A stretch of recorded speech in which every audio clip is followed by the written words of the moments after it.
ये निरस बजट है। जो उम्मीद थी, जो आशा थी, वो निराशा में तब्दील हो रही है, क्योंकि ये बजट किसान के हित में नहीं है। खाद की सब्सिडी जो 1,40,000 करोड़ थी, वो घटा के 1,05,000 करोड़ दी। गरीब आदमी जो मनरेगा में जो उसको मिलता था, जो 98,000 करोड़ थी, वो घटा के 73,000 करोड़ दी। तो इसका मतलब ये है, बजट किसी भी गरीब आदमी के लिए और बेरोजगारी के लिए कोई कदम नहीं उठाए गए, और जो महंगाई है उसको रोकने के लिए कोई कदम नहीं उठाए गए। और जिस प्रकार से खाद की सब्सिडी कम हुई है, इसका मतलब लागत और बढ़ेगी, महंगाई और बढ़ेगी। तो महंगाई पे अंकुश लगाने का कोई कदम नहीं उठाया, सिर्फ आंकड़ों का खेल है, बाकी बजट निरस है। टैक्स में कोई छूट नहीं दी गई। टैक्स में जो उम्मीद थी कि भाई जो पर्सनल इनकम में मिडिल क्लास को खास तौर पर उसमें छूट बढ़ाई जाएगी, वो कोई नहीं बढ़ाया। मतलब मिडिल क्लास, गरीब आदमी, छोटा व्यापारी, किसान, मजदूर, इनके हित में कोई ऐसा कदम नहीं उठाया गया जो वो इस जो महंगाई की उसमें फंसे हुए उससे बाहर निकल सके। 80 लाख घर देने की बात कही गई है, 50 लाख लोगों को रोजगार देने की बात कही गई है। रोजगार कहाँ देंगे? रोजगार बताएं तो कहीं तो इन्होंने ये भी था 2022 में किसान की आमदनी दुगनी हो जाएगी, वो तो सिंगुलर भी नहीं रही, सिंगल भी नहीं रही, डबल की तो बात छोड़ो।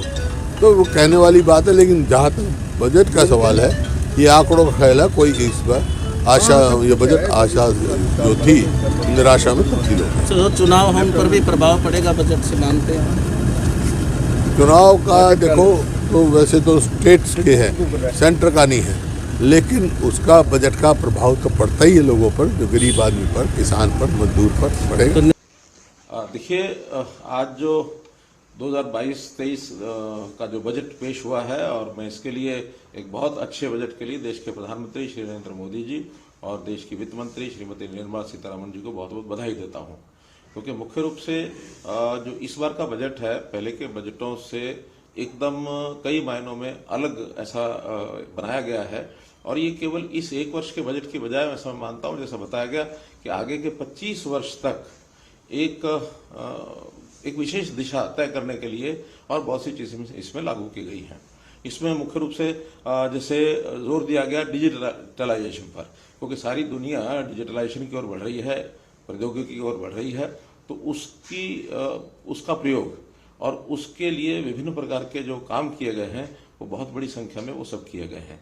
इसी प्रकार इंफ्रास्ट्रक्चर, इसके ऊपर बहुत बड़ा एक ध्यान दिया गया है कि इंफ्रास्ट्रक्चर से और एक प्रकार से इसमें लाभ मिलेगा। कैपिटल एक्सपेंसेस इसमें ज़्यादा बड़ी मात्रा में रखे गए हैं कि कैपिटल एक्सपेंस जितना होगा उतना ही मजबूती एक देश में आएगी और बेस जो है वो सॉलिड बनेगा, ताकि हम नए नए आयाम खड़ा करके और हर प्रकार की समाज की जो आगे की आवश्यकताएं हैं उसको हम पूरा कर सकें। पर्यावरण की ओर भी बहुत बड़ा बल दिया गया है, क्योंकि आज सारी दुनिया इस ओर आकर्षित हो रही है कि हमारा जो जीवन है वो कैसे प्रदूषण मुक्त हो, पर्यावरण ठीक से मिले, ताकि हमारा स्वास्थ्य, हमारा शरीर उसमें ठीक रहे।